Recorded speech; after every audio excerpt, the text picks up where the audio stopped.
Let's see. A second. Is that better? Can you see me? Oopsie. I'm going to have to practice balance, obviously. Yeah. Right.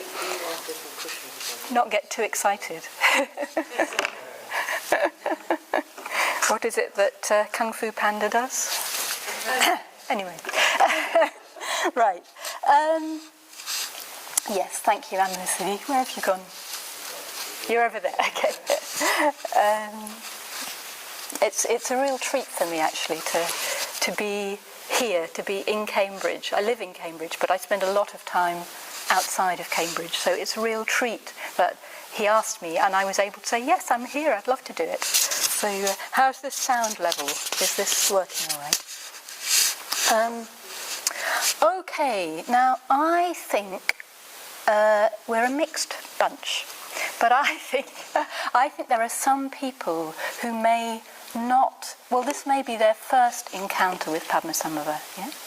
So I'm going to just start, before I enter into the talk as such, I'm just going to call forth, Amala talked about this realm that Padmasambhava invites us into. So let's have a look at Padmasambhava doing that for a minute. So,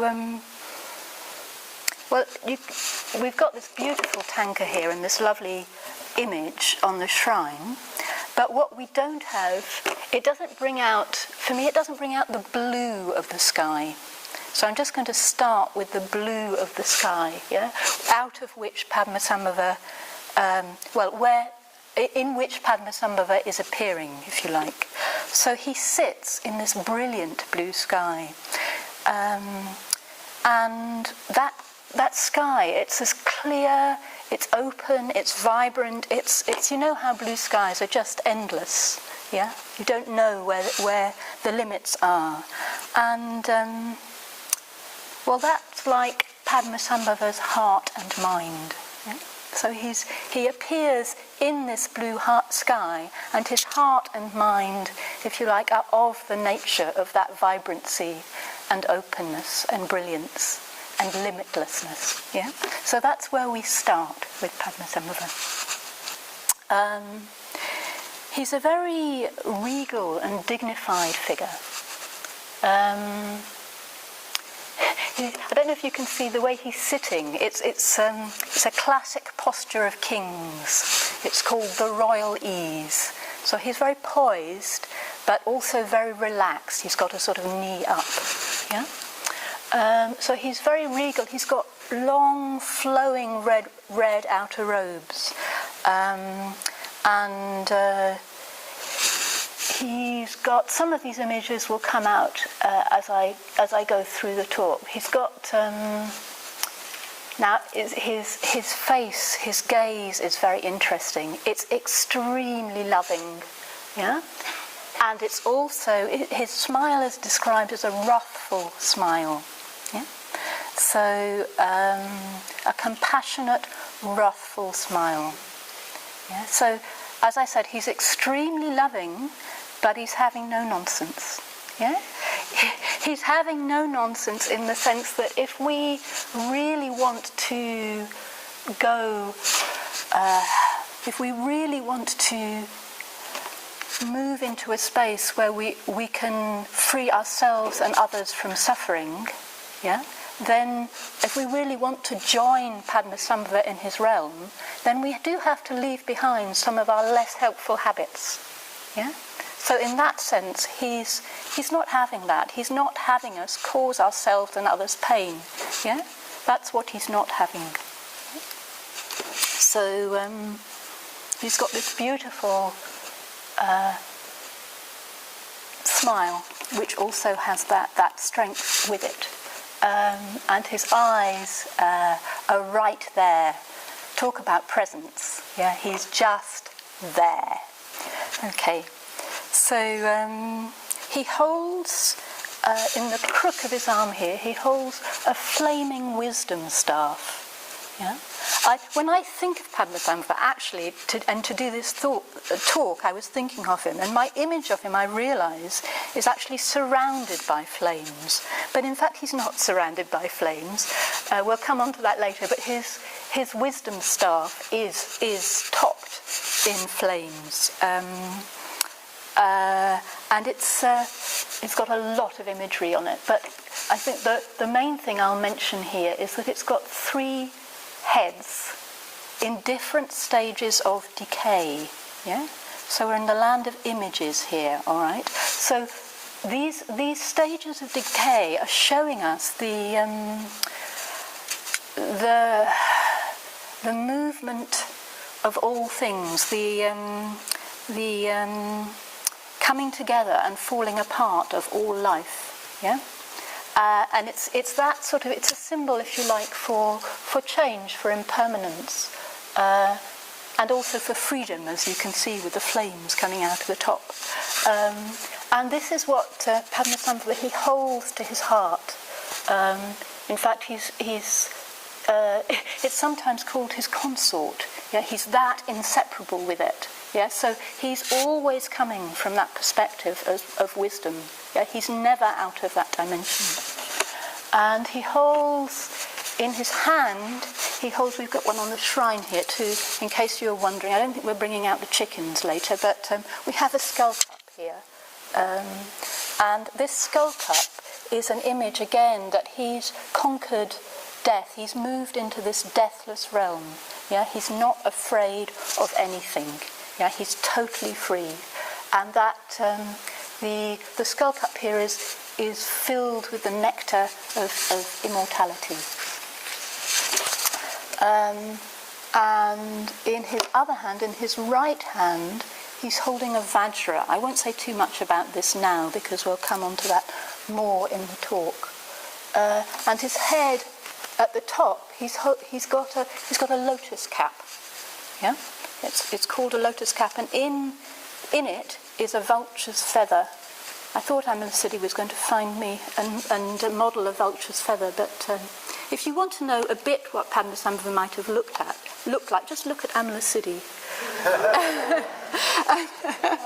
Anyway, so this vulture's feather in the top of his hat is like, it's the bird of the yogis, the vulture. So it's a symbol of flying high in the tops of the mountains. Again, it's that symbol of freedom, of liberation. And so finally, the last thing I'll say for now is that he sits on this, you can't see here, but I think most of the time it's depicted actually as a big red lotus. Yeah? So it's a big red lotus flower. And we'll come into the talk, we'll see why he's sitting on that big red lotus flower. Okay, but that's just to invite him into the space quite sort of tangibly, so we have a sense of who it is we're about to meet. Okay. Whoopsie. So, that wasn't the talk, by the way. So the figure of Padmasambhava is often associated with transformation, yeah? With complete change. If I talk about Bhante, I'm talking about Sangharakshita, who is the founder of Triratna, just so that you know who I'm referring to. It's a sort of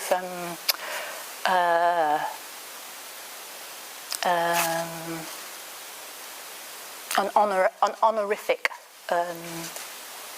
reference, sort of showing respect. So we tend to call him Bhante. I get so used to it that I forget that some people don't know who that might be. But so when Bhante came back to the West in the 60s, he could see that we needed a Dharma that would particularly talk to the conditions of our modern world. Yeah? So I think probably all of you who've come into a Buddhist center can feel that there's something very universal in the message of the Dharma. Yeah, there's something that we get touched by. We don't necessarily know why. That sort of taste of freedom. But although there's something universal about the taste of the Dharma, we need to be able to really hear that message, and to hear it in a way that we can really take it to heart and practice it, and allow ourselves to be fully freed by that message. Yeah. So Bhante saw that in order to do that most appropriately for us, he would need to teach in a way that would address the issues and concerns that we face. Yeah. The way that society has evolved today. He didn't want us to be limited by the constraints of particular existing Buddhist traditions if they didn't address those issues. Yeah? He didn't want us to get sidetracked or confused by aspects of those traditions which weren't relevant to us in this particular time, or useful for the way that we can understand our practice. So because he'd spent many years up in Kalimpong, really imbuing himself with the Dharma and practicing very deeply, he was his understanding was able to he was really deeply embedded in the truths of the Dharma, if you like. And he came back and he realized that he would need to start something different that was appropriate to our situation. And that's why he started the process of Triratna that we're all involved with here today, just by coming through the door here. So one of the things that he saw most clearly when he came down from his mountain life in Kalimpong was he saw the strength of the forces that pull at us in this modern world. Yeah? If you like, they're the forces. Sometimes I was accountant for 12 years, so you'll have to confuse me if I wax a bit lyrical here, but the forces of mammon, the forces of consumerism, institutionalized greed. I don't think we practiced institutionalized greed at Windhorse, by the way, but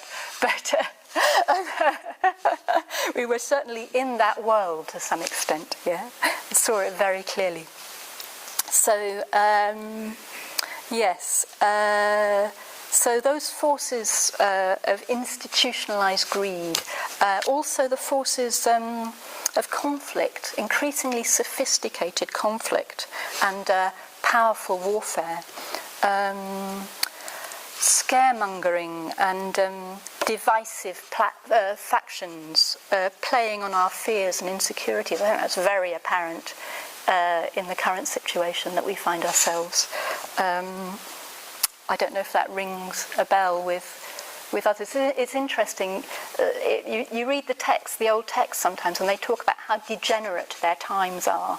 Yeah, and you think, well, they can't be any more degenerate than these times. But Bhante was coming back 50 years ago, and he thought the times were pretty degenerate.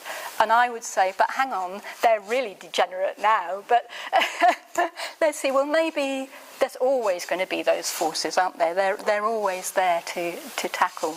Yeah. So he saw that if we had any hope of embedding the Dharma in such ground, then the strength and persistence of the message would need to be equally as strong and compelling as those forces. Yeah? That's quite a thought, isn't it?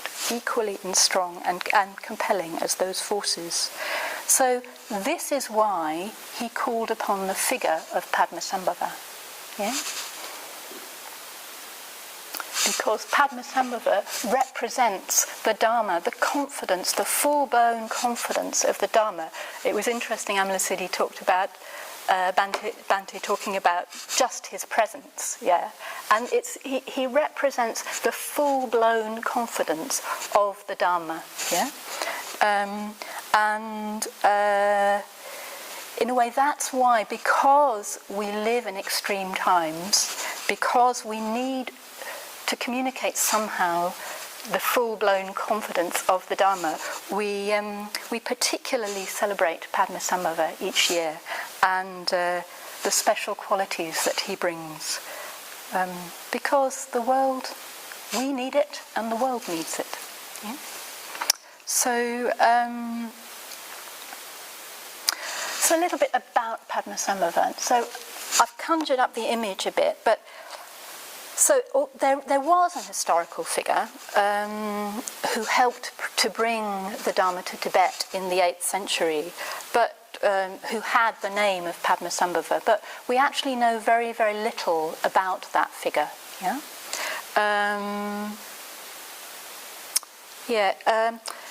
There's not much written about the actual facts of his life, I believe, but there's a really extensive symbolic account of his awakening. Yeah, a lot has been written about the image, about Padmasambhava and his awakening. And these descriptions of encounters and incidents cover many centuries in several countries. Okay. So this again, I think, points us to the fact that when we're in the presence of Padmasambhava, we're not so much talking to the rational mind as to the imaginal mind. The sort of, we're evoking energies from the depths, which aren't going to be bothered. You know, they can hear the rational arguments, but they're not going to be particularly moved by them. Yeah, they're not going to be particularly engaged by them. So they respond to myth and colour and stories. In a way, really now we should stop and we should just go into the kids section, because it's that sort of, it's that myth and colour and stories which really bring alive the whole project, if you like, of Padmasambhava. So this morning I'm going to just look at 3 aspects or qualities of Padmasambhava which could help us to practice the Dharma in today's world. And these are ones that Amala Siddhi has mentioned from the dedication ceremony.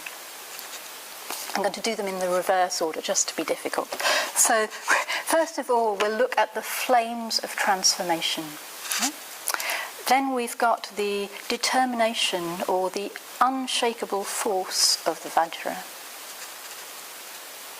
And lastly, we'll look at the purity or the complete freedom and openness of the lotus. Okay.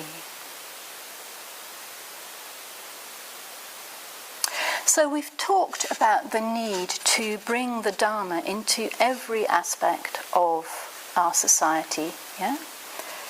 To do that, we need to bring the Dharma into every aspect of our being. Okay? However attracted by the message of the Dharma we are, and for many of us, when we hear the Dharma, the beauty of the words, just sort of something in us just resonates and responds.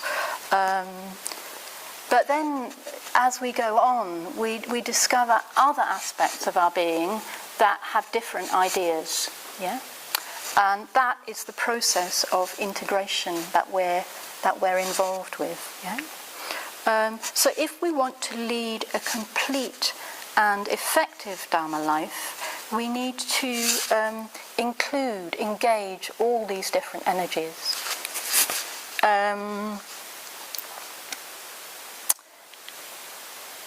If we don't do that, then those energies are going to get caught up in all of that fear and prejudice, all of the sense of lack that's sort of swirling around in our beings and in the worlds that we live in. We'll become a prey to those forces of greed and hatred, basically. Yeah. But if we learn to access them and release them, then we can really begin to operate in the world in a very different way. Yeah. We'll be part of the solution rather than part of the problem. Okay. So the encounters that we can read about of Padmasambhava, they're played out usually on sort of large external stages. They're quite external vignettes or stories that we hear about. So we'll be talking quite allegorically. But while we're doing that, also bear in mind that these stories point to, they resonate with an internal experience as well, and so they can bring about inner transformation as well as outer transformation. So, as I said earlier, when I think of Padmasambhava, I tend to think of him in the midst of flames. I think why I do that is because he's so alive. Yeah, it's as if he could burst into flames at any moment. Yeah, he's just so alive. So if we just have a look at flames for a moment, yeah. So flames themselves, they sort of, just a flame, it sort of sings the message of aliveness to us, yeah. They're in constant motion, aren't they? So clear and vivid, yeah. Each flame so distinct and crisp almost, but there's nothing solid about a flame. There's no pockets of resistance in flames. The energy of all the parts that are usually stuck and obscured is totally freed in flames, totally levelled down, cleared out by the flames. I don't know if any of you, I was quite struck by the burning of the replica of London. I don't know if any of you saw that. There was a huge how long was it?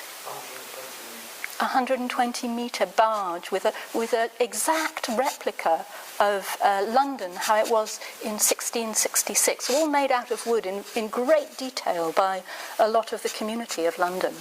And it was burnt. It was burnt as a replica of, in sort of honour, if you like, to mark, I guess it's 100, how many? 350 years, thank you. You may have noticed I've got my resident nerd here. Sorry. 350 years. So these flames, they just very gradually, but oh so surely, they just burned up this barge, 120 metres worth of it. And you could see just everything sort of in clear definition, but totally level. There was absolutely nothing left.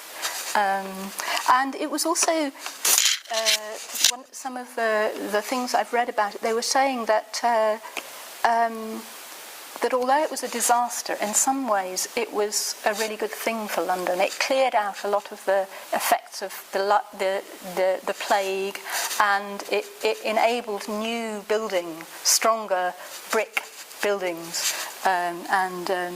it enabled sort of London to really take off actually as a town after that. So I thought that was quite interesting.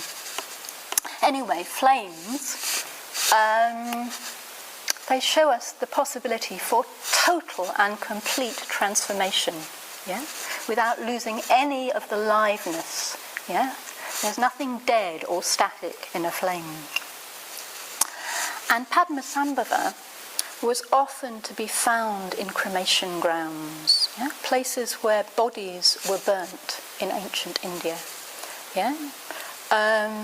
So again, we are in the realm of allegory here, although there are such cremation grounds still in India today.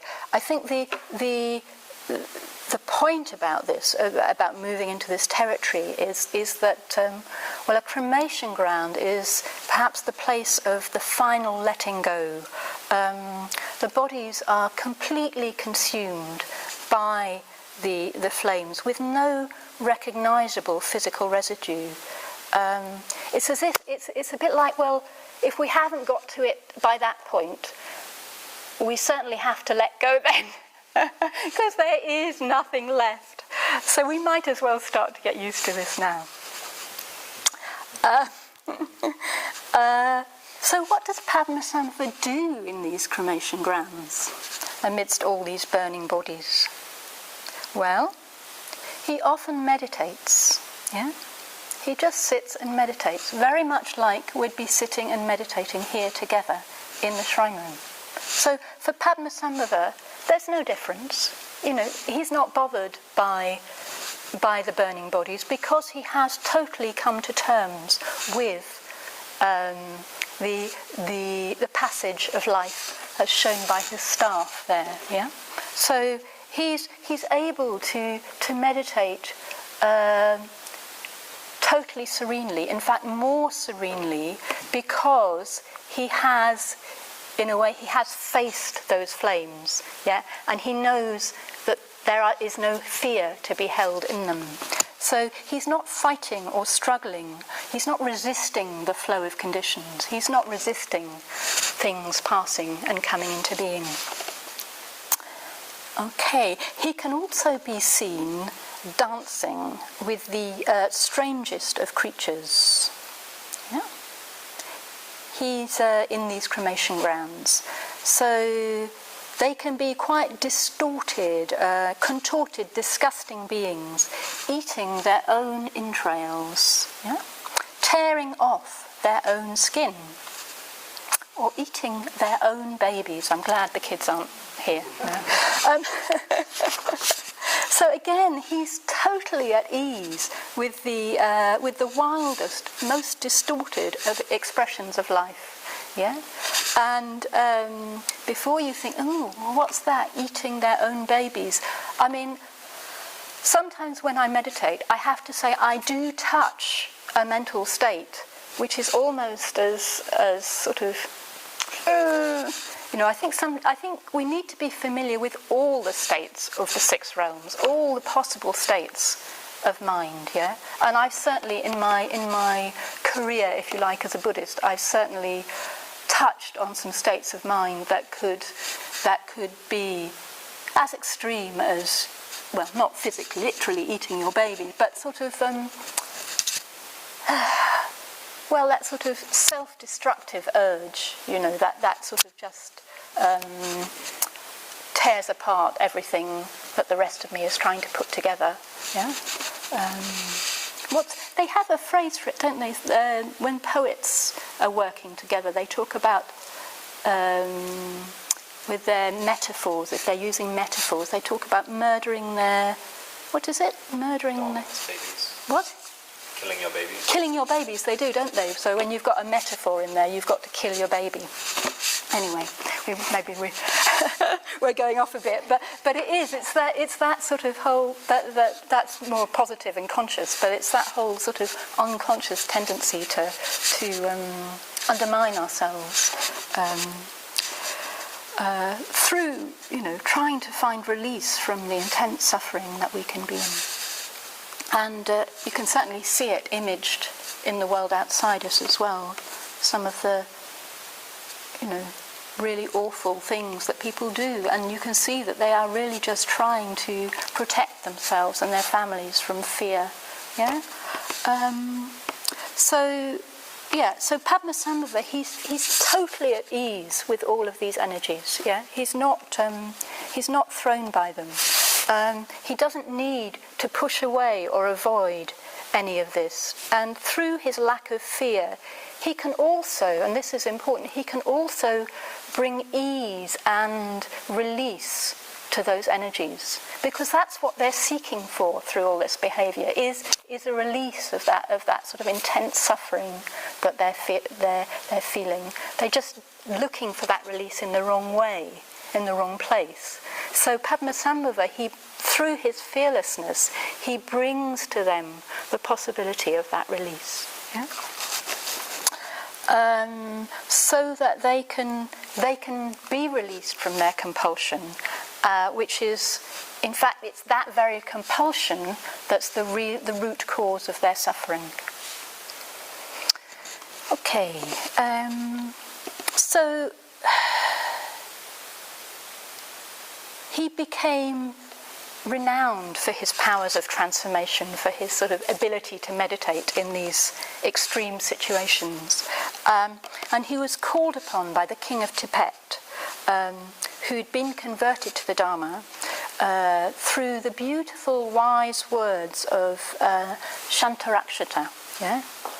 And he wanted to build a monastery to crown all monasteries.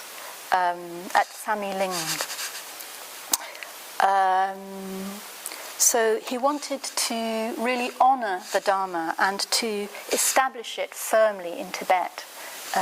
So he felt that this monastery would really, be a place like the centre here, like this realm that we're creating here, where people can come together and practice and exchange and really bring about Buddhism in his country.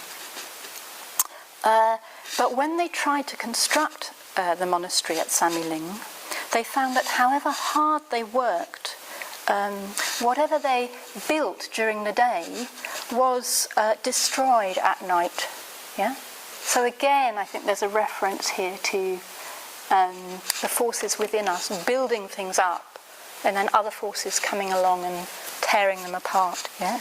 So no progress could be made while they were building this monastery. Yeah? So they were at their wits' end. They didn't know what to do. That however hard they worked, they just couldn't do anything. And I know I've certainly been there as well in my Dharma practice. So Padmasambhava was asked to come and help. And he went to meet the Ladre. Okay, so Ladre is a Tibetan word. It's the Tibetan word for demon. Yeah.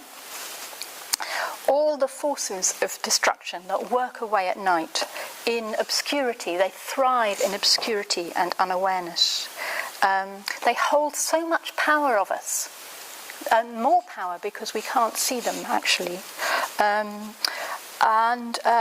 I'm giving you the Tibetan word because I think it's really interesting. It's a mixture of two words. Okay, you've got la and dre. So la means a god, yeah, and dre is a demon, yeah. So when they're talking about meeting the Ladre, they're talking actually about meeting both gods and demons, both extremely positive forces and extremely negative forces, because we can get really intoxified. Yeah, we can get really caught up in what we want. The beautiful things in life, just as much as we can the things that frighten us. Yeah, so they can captivate and intoxicate us and lead us in the opposite direction. Yeah, so if we just get rid of the things, if we just meet, if you like, the things that frighten us, we're forgetting that we can get sort of, sort of led off by all these intoxicating things as well. And it also points to the root cause of our suffering, which is a prejudice, which starts to say, okay, this is good and this is bad, which actually just sort of really creates a lot of the problems in the first place. So, yeah. So no amount of wise counsel from the king of our psyche, however wise and loving and converted to the Dharma, in fact, it may be, can deal with these forces. They need someone who can talk their language, who's not held in fear or under their sway, who is inwardly free and alive and as mobile as fire, who can dance with them and bring them ease and release. And this, of course, is what Padmasambhava was able to do.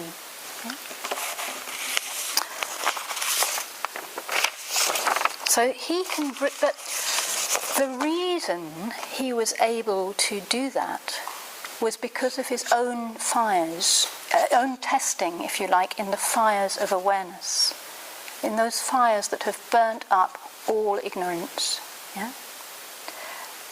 In fact, he was, at one point in his life, he was completely burned alive by the king of Zahor, who misunderstood his relationship with his daughter, but that's a whole different story. Anyway, he was completely burnt alive.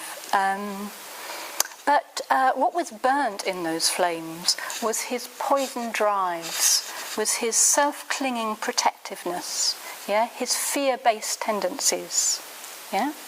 So that's what was burnt in the flames. And the flames are the flames of wisdom, which bring true freedom and true release.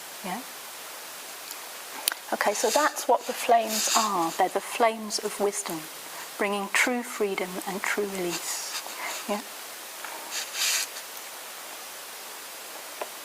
So this brings us to the quality of the vajra.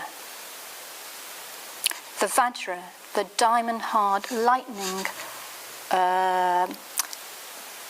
it's dynamic. It's a scepter. You can see there's one on the shrine there. It's a sort of it's a sort of a scepter, almost a weapon, a tool that he holds in his right hand, and he holds this hand as he's making what's known as the demon subduing gesture. So this is the demon subduing gesture that he's making with his right hand. So what that's saying is, what's at the core of his ability to work with these deep forces that the rest of us can't touch?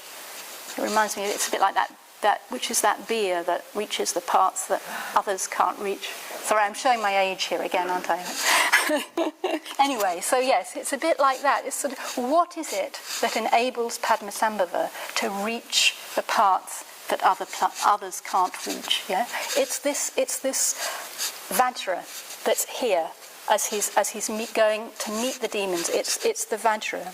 So the vajra is a symbol for the strength and dominance of activity which comes out of wisdom.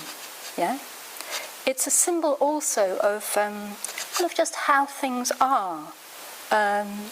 Everything in constant dynamic motion, totally unpin-downable, not at all fixed or solid, but at the same time completely distinct and clear and irrefutable.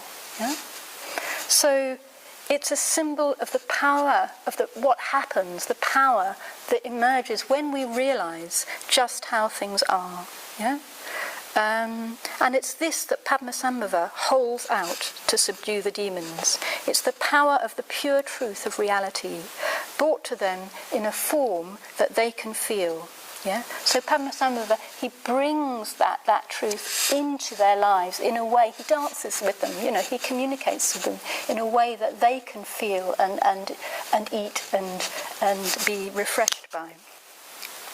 But the inner nature of whatever he's doing is always, he's never separate from that truth, from that deep truth of reality. So it's because of that vajra nature that all of this is possible.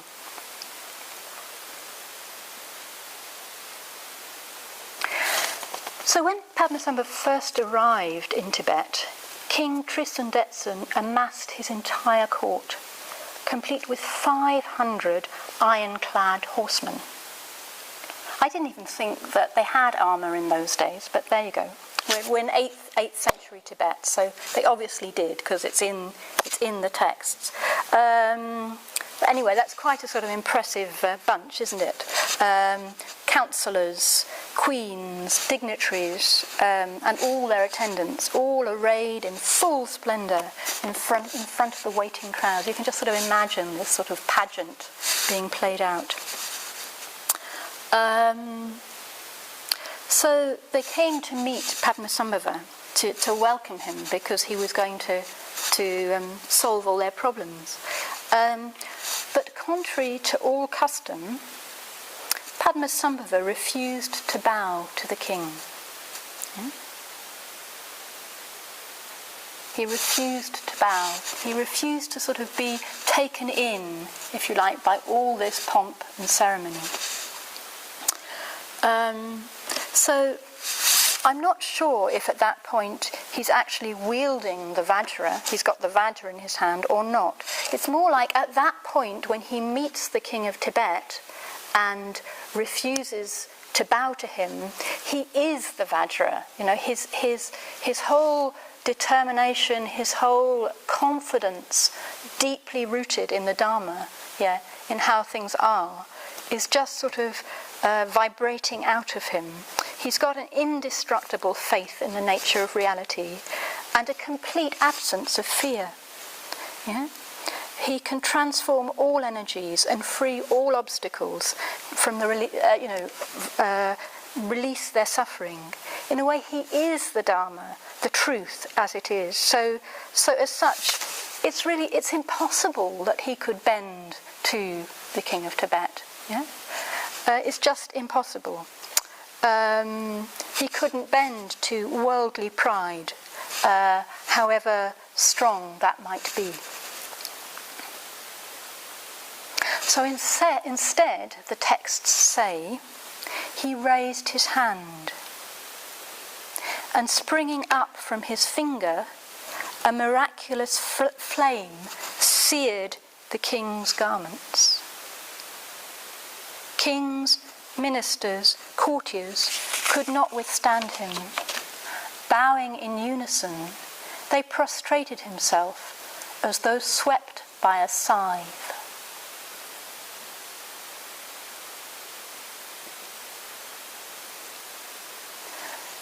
So much for the power of the Dharma. There's an enormous confidence there. And that trust and confidence, it's in the Dharma. It's inherent in the truth. Yeah? It's because of what Padmasambhava represents, how he leads his life, his very being, as we said earlier. But it's not confidence in himself, in a sense. We don't need confidence in ourselves, in fact. Yeah? What we need is confidence in the Dharma. Because if we have confidence in the Dharma, and we practice it and we apply it, then just by the nature of conditionality, we will free ourselves more and more. Yeah? So I think we often get caught up because we feel that we need more confidence in ourselves. I'm not good enough to practice the Dharma. I can't do it. Yeah? Well, the relief is, the good news is, you don't have to be good enough. Yeah? You just have to practice the Dharma. Yeah? And everything else will take care of itself. Yeah? For me, this was a tremendous relief. I thought for years I was never really good enough to practice the Dharma. And then I just thought, I'm not going to play that game anymore. I'm not going to bother with that. That's a real waste of time. And actually, things have been going a lot better since I did that. So I really recommend it.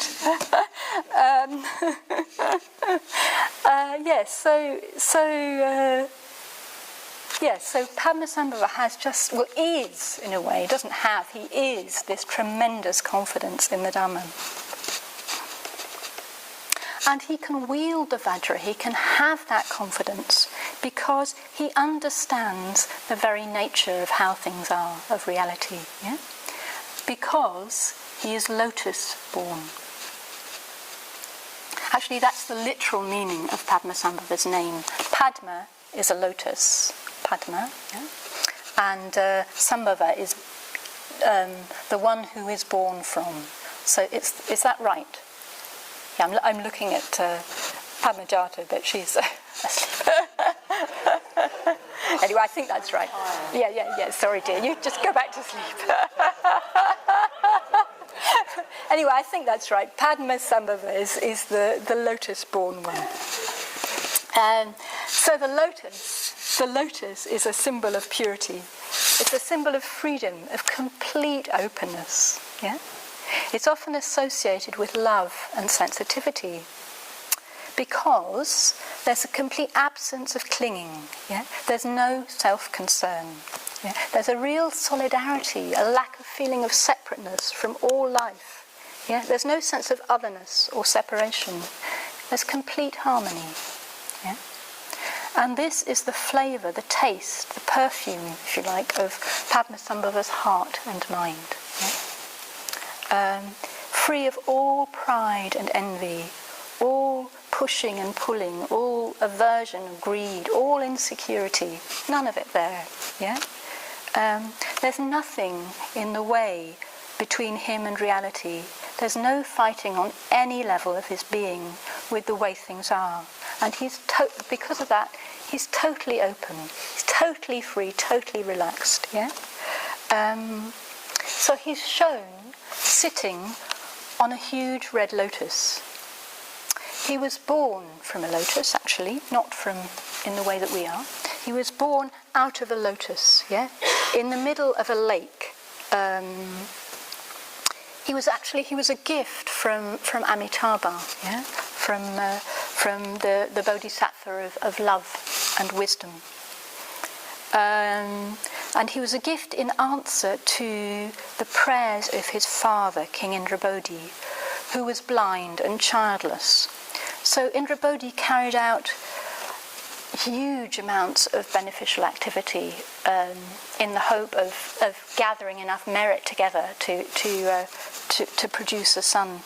And he couldn't change the physical conditions, but Amitabha did give him this gift of Padmasambhava.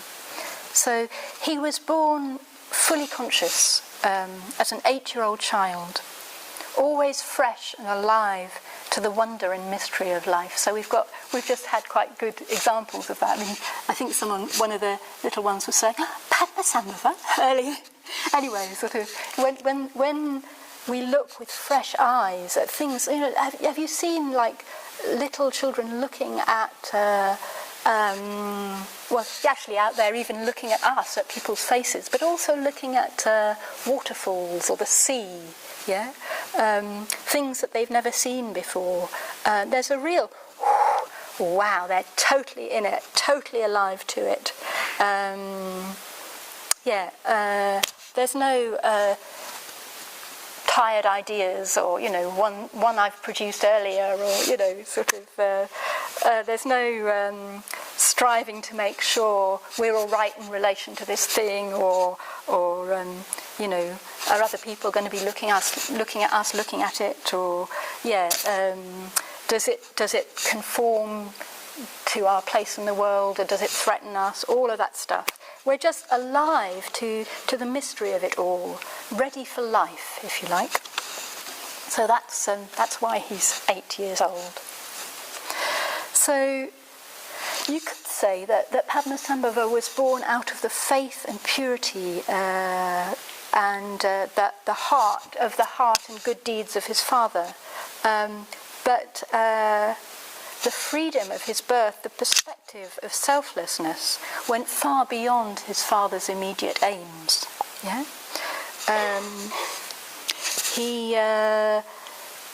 he didn't stay to take on the kingdom as his father wished, but he went off to teach the Dharma and save as many beings as possible from the real causes of suffering. As I said earlier, their own self-clinging tendencies. So, in fact, he was lotus-born not just once, but twice. Yeah. Do you remember the king of Sihor who burnt him alive? Yeah. Well, after he'd been burnt alive, he appears from a lotus in the middle of another lake. This time as an adult, but he's still shining. He's resplendent. He's sort of fresh and alive. He's emerged sort of strengthened and even more vital because what's dominant, what's obvious in Padmasambhava's presence, it has nothing to do with a body of flesh and blood, which is why we can't find very much about him historically. What's important about him is the intrinsic power of the absence of clinging, which is not destroyed but only strengthened by the flames of wisdom. Yeah? So that's really all I want to say this morning, but just what this means for us in our lives. I think we'll be talking about that later this afternoon, won't we? But just in a way, well, every time I suggest to you, I put it to you, that every time we act out of this lack of self-interest, yeah? Every time we act, we do something a little bit more harmonious or open or loving in a wise sort of way. Every time we act from the basis of us rather than from the basis of I or me, at that point we are also lotus-born. Yeah? That is a lotus-born movement of heart. That is a lotus-born activity. Yeah? And when we're lotus-born, this is the place from which we can wield the vajra of truth. This is what gives us confidence. Yeah?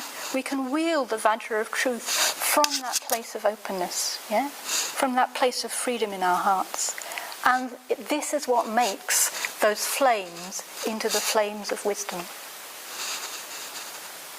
So in each little act of beauty, of awareness, of self-forgetting, we have the key not only to the freeing and transformation of our own poison drives, yeah, the envy, the greed, the lack of confidence, all of that stuff, our own places of resistance and deep obscurity, but we're also contributing to the transformation and liberation of those forces in our suffering world.